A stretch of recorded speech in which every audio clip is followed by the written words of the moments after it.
We should have our own benchmarks, and those benchmarks should be governed by what is our requirement.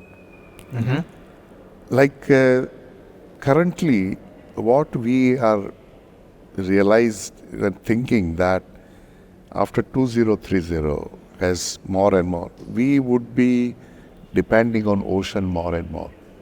Absolutely. And for a variety of things. One, of course, is the fishery, which to provide the necessary protein for such a large population, we will have to. So we will have to find new avenues for the fishery, more deep water fishery, the aquaculture, mariculture, different technique, processing, those things. The second thing which we think is very necessary for us, and India has invested very heavily, is on some of the metals which we need, like cobalt and nickel. Right. As we go to more and more renewable, the need for cobalt and nickel is going to rise substantially. I mean, we don't have Indian estimate, but the world, the one estimate is we may need about 500,000 metric tons of nickel. And 500,000 metric tons. Good Lord, okay, that's big. And 200,000 of a cobalt. Now, on the land we don't have, so we need to go to ocean. Ocean has those resources.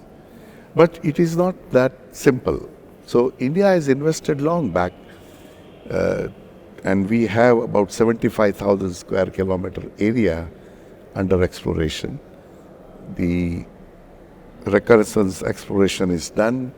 We have identified first mining site to about 12.5 kilometer by 12.5 kilometer. Okay. And the technology to go there, like remotely operable vehicle, to test the strength of the bed, the submersible, the mining, these all technology as a lab scale has been made.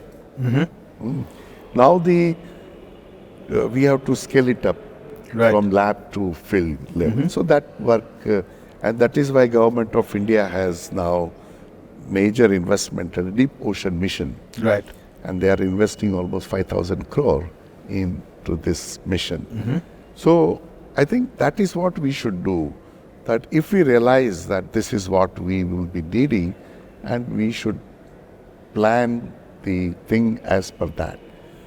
Because like space also, that what we need to do, we should define ourselves and do it.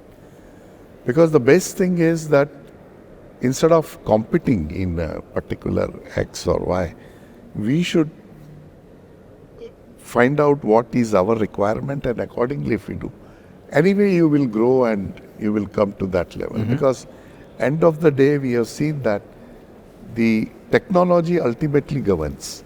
Science and technology ultimately governs how you develop. Right. But at the same time, we also have to see that the kind of society which we build has also the inequality is reduced as much as possible.